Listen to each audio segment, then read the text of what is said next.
Hello, good morning, and welcome to Lesson 40 in the Course in Miracles. I am blessed as a son of God. Today we will begin to assert some of the happy things to which you are entitled, being what you are. No long practice periods are required today, but very frequent short ones are necessary. Once every 10 minutes would be highly desirable, and you are urged to attempt this schedule and to adhere to it whenever possible. If you forget, try again. If there are long interruptions, try again. Whenever you remember, try again. You need not close your eyes for the exercise periods, although you will probably find it more helpful if you do. However, you may be in a number of situations during the day when closing your eyes would not be feasible. Do not miss a practice period because of this. You can practice quite well under any circumstances if you really want to. Today's exercises take little time and no effort. Repeat the idea for today and then add several of the attributes you associate with being a son of God, applying them to yourself. One practice period might, for example, consist of the following: I am blessed as a son of God. I am happy, peaceful, loving, and contented. Another might take this form: I am blessed as a son of God. I am calm, quiet, assured, and confident. If only a brief period is available, merely telling yourself that you are blessed as a son of God will do. And that is the end of Lesson 40. I am blessed as a son of God. Imagine if you knew that. Imagine if you understood that. There would be no fear. There would be no blame. There would be no angst of any kind. What a wonderful affirmation to use all day, every day.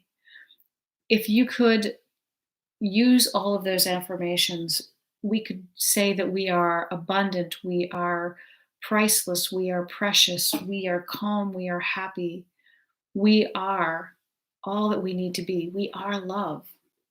This is such a wonderful lesson, and I hope that you take the time to really try and embody it and really put it on a sticky note today and repeat it to yourself and as often as you can. That is one of the highest compliments that we can pay ourselves. It's one of the greatest truths that we can tell ourselves. And if we knew that, all of that self-debasement would cease, because we would no longer have anything to argue about if we knew who we truly were. Let's see what Tina Spalding channels for Jesus today. You are blessed beings indeed. I am that one that you know as Jesus. You are indeed blessed as a son of God. But we want to address the language. The use of masculine pronouns has come up in our dear ones, the channel's mind, Tina Spalding's, as a frequent accusation of this material. The word father and son are used, and there is no mention of daughters or females. We want you to understand that this is not an attack on the feminine. I am indeed a feminist. My partner, Mary, was my equal. I could not have lived the life I did on the earth plane so many years ago if it were not for her.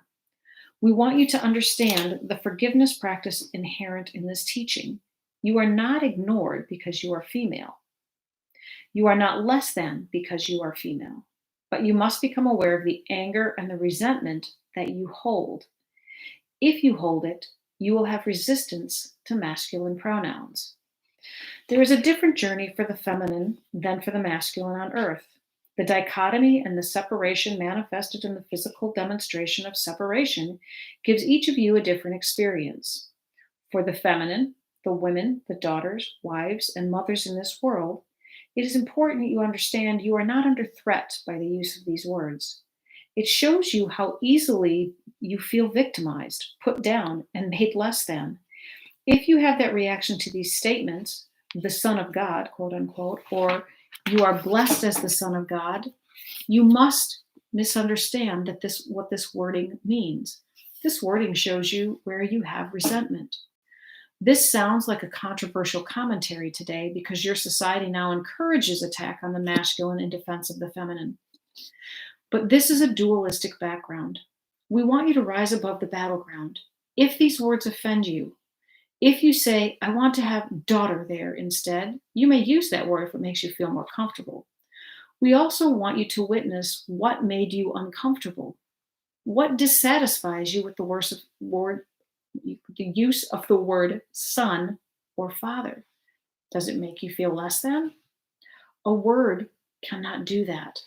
The feeling of less than comes from you somehow, and we want you to look at this today.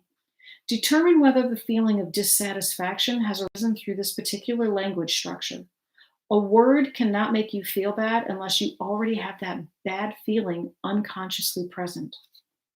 We challenge the feminists in the group, and our dear one, indeed, is a feminist, Tina Spalding, so do not feel that she is not. I am a feminist. We want you to look at whatever the words son or father trigger and upset in you. We want you to know the words are gifts that reveal something within your mind that believes in victimization and value systems not based on truth. You can use that resentment and negative feeling triggered by these masculine pronouns as a way to heal your mind and say, I am not threatened by a word. I am connected to the divine. I am a holy son and daughter of God.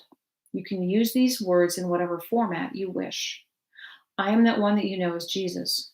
We hope these masculine pronouns do not lose the feminists among you. We are feminists as well. We believe in the absolute equality of all children of God and use the words to heal the mind.